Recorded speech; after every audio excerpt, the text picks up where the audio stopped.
right, everybody, welcome back. My name's Jay. Like I said in the beginning, let's talk about firewood.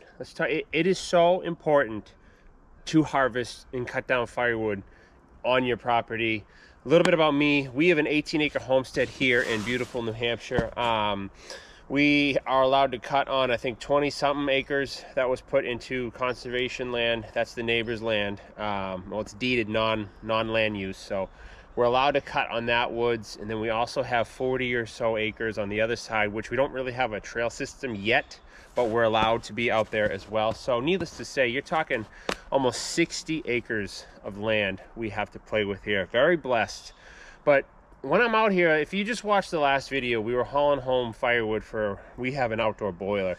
Really cool machine, old school, totally different than a wood stove. You throw some wood in there, heats up water, pumps the water into the house, and there you have it. You can heat your floors with it, you can heat all your rooms with it, your hot water. But harvesting wood on your land, I just want to talk about it. And this is going to be the second episode of the firewood vlog that I've been starting. I'll post the first one here where I just kind of started. In the first video, I talked about my journey into firewood, and then now in this video we're going to talk about like sustainably harvesting wood off your land. There's such a stigma with like, oh, don't cut trees down, you know, nature, blah blah blah. However, if you just watch the last video, we spent an hour out in the woods and we hauled out 3 trailer loads of wood for the boiler. Is it the best premium seasoned wood? No, of course not, but we can burn it. These trees were already dead. These trees were kind of leaning over our trail system. I hike a lot with my boys. I'm trying to clean up trails and not leave snags, hazards, things like that. It's just super, super, super important to harvest firewood from your land. Now, Jay, how much can you harvest? It depends on the stand. It depends on the stand. There's probably a 1-acre lot in somewhere like Pennsylvania that has more hardwood on it than our 17 acres. Who knows? It just depends on the stand. But what I do over the years is you don't want to just rush in and cut all the standing deadwood. The last video you saw, I cut 3 standing deadwood trees. However, in the background, in my mind, I'm always it's important to leave, I think it's 2 standing deadwood trees for every acre of land, some ratio like that. If you go through and you just buzz out all the deadwood, the woodpeckers, the invasive beetles, all the other forest dwelling creatures are just going to go after your premium wood. There's been trees out here, premium straight timber trees, just mutilated by bugs. If you left a uglier tree, you know, one little wavy, if you left that as the habitat snag, maybe girdled it, pulled some bark off of it, you're going to preserve the premium trees here. Now I can show you a habitat snag, perfect example, and I'm going to show you right now. Last video we cut down this tree. This was a standing deadwood, but we're going to leave this one. Look at this massive tree. Old growth, I call it old growth pine tree, riddled. There's a bird nest on the other side. You're not going to see it because I'm not going to go over there. But there's a bird nest on the other side. This thing is in nobody's way. It's completely dead. It is a habitat for a zillion different beetles, bugs. This tree isn't worth its weight in firewood. There's no reason for me to cut it down. Do you understand what I'm saying?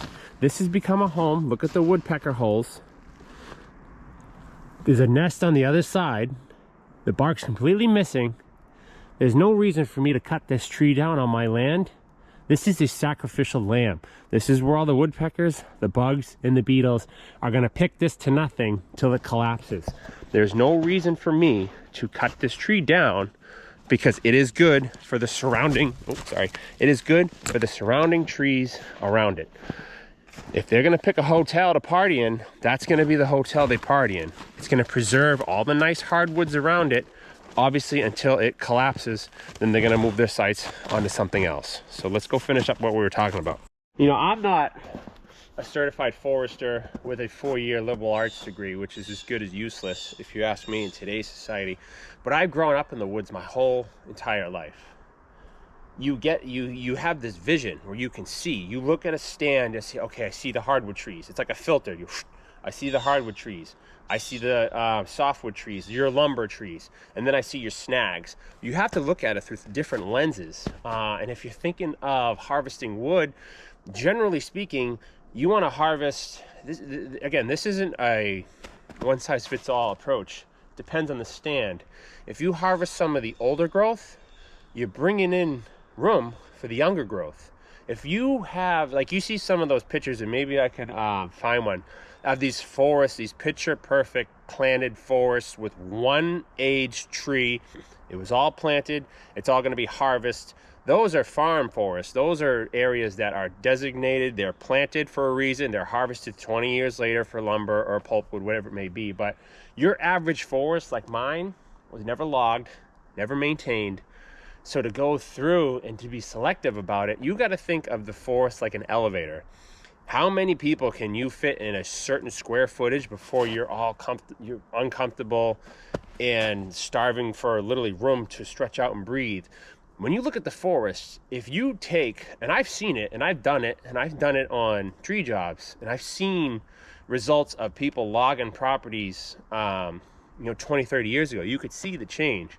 If you thin out your woods, if you cut down some big trees with some huge canopies there, and you let that sun hit that ground, let that sun hit the other trees, let the water and then the nutrients, think about it. There is X amount of resources, sunlight and water for trees. If you have 45 trees in a 100-foot area, they are all going to fight each other, starve the soil for moisture. If you thin that out, again, there's no perfect ratio, there's no perfect balance, but you just have to, don't be afraid to cut trees on your property. New Hampshire back in the 1600s was, I think, like 6% forest or 7% forest. That's why New Hampshire has all these random rock walls through forests, was because it used to be sheep land. Sheep farming was big. I think the Spanish or whatever in the 1600s.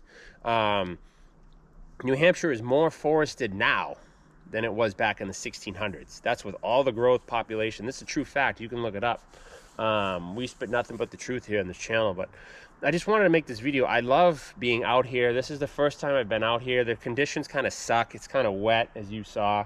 It's not the best, but we had some free time today. Both kids are in school. I'm like, I need to get out in the woods and kind of just see what's going on, harvest some deadwood like you saw in the last video. But I just can't stress enough, if you buy a property with your land, with woods on it, utilize it. Even if you maybe don't heat with wood, maybe you don't, there's not even a wood stove there, maybe just cut some wood and sell it. Maybe some camp wood. Maybe get yourself, maybe install a wood stove or maybe a small barrel stove. Maybe do some maple syrup. I don't know, but to sit on a property and not utilize it, I am surrounded by, there is so much firewood out here and sawmill logs here that I can't even keep up with it. I don't have a good enough trail system or good enough equipment to go through. This whole property needs a purge front to back, 18 acres, all of it, front to back, and you would have years of firewood. Me, I just come out, I selectively cut here and there, I grab some stuff when the conditions and the time is there, but I tell you, it is amazing how resilient the forest is. Don't be afraid to go out, cut some wood, manage your property, thin some areas out, remove some snags, leave some dead wood. Again, it's all part of the cycle. Trees grow up and they die and they rot and they fall over. Harvesting them at a good time for firewood, it's not a big deal. People make such a big deal about, oh, leave the forest alone.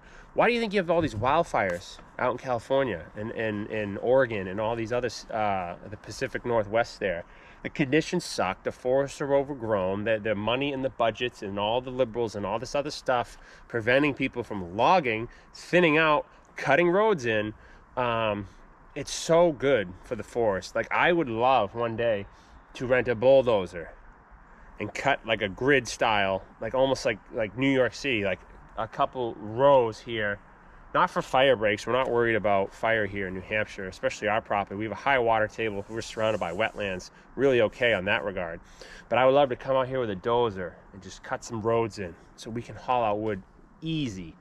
You know, and just storm damage. Every winter, every storm, I come out here, I found something new. The last video, 3 trees I've never even noticed were dead. Maybe I walked right by them. It's amazing when you come out here at different times of the year. When you come out here in the summertime and everything is so full grown, it's hard to see sometimes the deadwood. Sometimes it's easier. But in the wintertime, you got a barkless tree, and man, they stick out like a sore thumb, like the piece of wood I was holding in the beginning of the video. So I just want to make this video. This is episode 2 of the Firewood vlog. Just don't be afraid to go out and cut wood. Manage your property, utilize it. God gave you that land, shepherd it. I try to shepherd my land. I'm leaving it better than when I got it. Removing deadwood, not all of it, cutting down some trees to let the younger generation come up. You don't want to have the same stagnant, same age group. You want diversity. I can look here. There are so many saplings, pine tree saplings, small ones, thousands of them. Look at behind me right here. Not even kidding. In the frame here, probably 1, 2, 3, 4, 5, 6, 7, 8, 9, 10, 11, 12, 13, 14. There's over 30 right here. 30 of these pine saplings here. Pine trees. 30 of those in a 15 by 15 area. Again, that's not healthy. That's too much growth. Thinning that out, and which we'll go over, we're going to do a lot of that in the future. You leave 4 of those 4 trees are going to blow up like you'd never seen. You leave 25 of those in this small area, they're all going to grow up probably 6 feet and die. And that's how you get these huge fires that rage through, because you have all this standing deadwood. So I could go on and on and on and on about forestry and cutting wood, and just spend time out in the woods. I say it at the end of my video. We'll see you guys out in the woods. The cold, the fresh air, the quietness. Right now I'm talking, I can't even hear woodpeckers. Get out there, cut some wood, shepherd your land, be safe, wear the gear, tell somebody where you're going, have a map. I have maps and phones and all that, check-in times and all that stuff. So be safe. God bless. I hope you guys enjoy this video. I just can't share my love enough for the forest, and I hope you guys enjoyed this video. We have years of forestry out here to do. I can come out here and spend a day and come back again, and you wouldn't even know I was here. That's how much growth we have. That's how much wood is out here. You would never know. Unless you clear cut it, you would never know I was even out here. When this all thaws in the wintertime, I cut these stumps low, you would never even know I was out here. So God bless. Thanks for watching, guys. Let me know what you think. Hope you enjoyed this video. This is episode 2 of the Firewood vlog. Yeah. God bless, guys. And like I always say, we will see you guys out in the woods.